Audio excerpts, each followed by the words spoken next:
اعوذ باللہ من الشیطان الرجیم بسم اللہ الرحمن الرحیم ادعوا ربکم تضرعا وخفیا، پکارتے رہا کرو اپنے رب کو گڑ گڑاتے ہوئے عاجزی کے ساتھ اور خاموشی سے، چپکے چپکے۔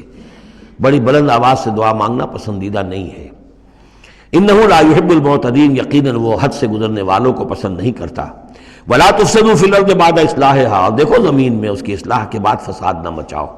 وادعوہ خوفا وطمعا، اور اللہ کو پکارا کرو خوف کے ساتھ اور طمع کے ساتھ۔ یہ دوسرا ہو گیا، یعنی دو کمپوننٹس ہوئے۔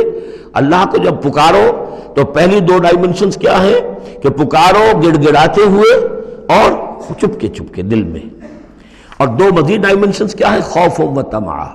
اللہ کے ساتھ تمہارا معاملہ رہنا چاہیے بین بین، خوف بھی رہے کہ اللہ پکڑ نہ لے، اللہ سزا نہ دے دے، اور اللہ کی مغفرت، اللہ کی رحمت کی امید بھی رہے۔ ما بین الخوف والرجا، رجا امید، خوف خوف کے درمیان، تو خوف و طمع۔ اللہ کو جب بھی پکارو ان دونوں کے بین بین ہو کر تمہاری کیفیت قلبی اور روحانی ہونی چاہیے۔ ان رحمت اللہ قریب من المحسنین، یقیناً اللہ تعالیٰ کی رحمت جو ہے وہ اہل احسان بندوں کے بہت ہی قریب ہے، بہت نزدیک ہے۔ وَهُوَ الَّذِي يُرْسِلُ الرِّيَاحَ بُشْرًا بَيْنَ يَدَيْ رَحْمَتِهِ، اور وہی ہے جو بھیجتا ہے ہوائیں بشارت دیتی ہوئی اس کی رحمت کے آگے آگے، یعنی بارش جب آنی ہوتی ہے تو اس سے آگے آگے ٹھنڈی ہوا کے جھونکے آتے ہیں، یہ گویا کہ بشارت لے کے آ رہی ہے کہ بارش آنے والی ہے۔ اب آپ اندازہ کیجئے کہ جہاں بے آب و گیاہ زمین پڑی ہے اور لوگ منتظر ہیں، آسمان کو دیکھ رہے ہیں، اے اللہ ہماری تو ساری محنت جو ہے جا رہی ہے، بیج ضائع ہو رہا ہے، پروردگار اب اگر ذرا ٹھنڈی ہوا کا جھونکا آیا ہے تو یہ ان کے لیے بشارت ہوتی ہے کہ اب اس ٹھنڈی ہوا کے جھونکے کے پیچھے باران رحمت بھی آیا چاہتا ہے۔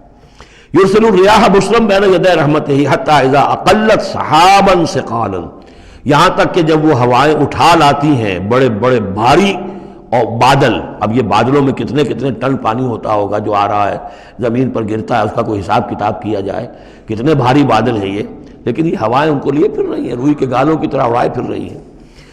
سقناہ لبلد میت، تو ہم اس کو ہانک دیتے ہیں اس پانی کو ایک مردہ زمین کی طرف، بے آب و گیاہ وادی کی طرف۔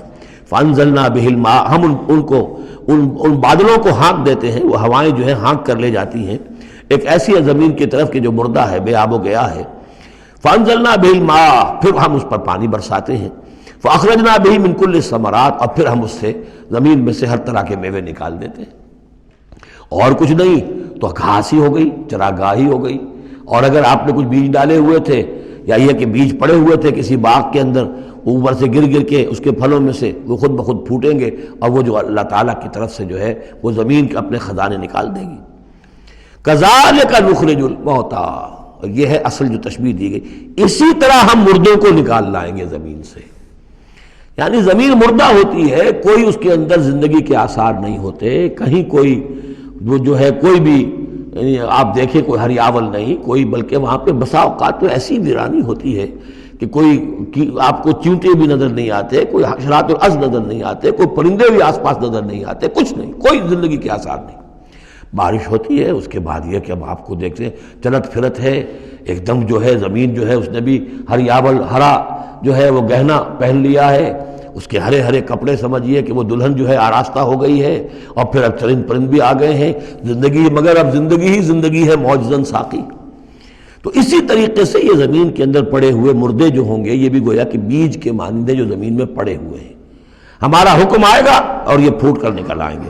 کذالک نخرج الموتیٰ لعلکم تذکرون، تاکہ تم نصیحت اخذ کرو۔ والبلد الطیب یخرج نباتہ باذن ربہ، اور جو اچھی زمین ہوتی ہے زرخیز، وہ اپنے رب کے حکم سے اپنا سبزہ نکالتی ہے، اس میں سے نکلتی ہے پیداوار۔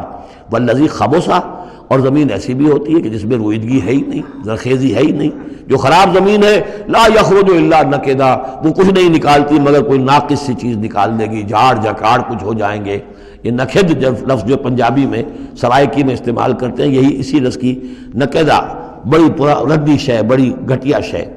کذالک نصرف الآیات لقوم یشکرون، اسی طریقے سے ہم اپنی آیات کو گردش میں لاتے ہیں ان لوگوں کے لیے کہ جو ان کی قدر کرنے والے ہوں۔ صدق اللہ العظیم۔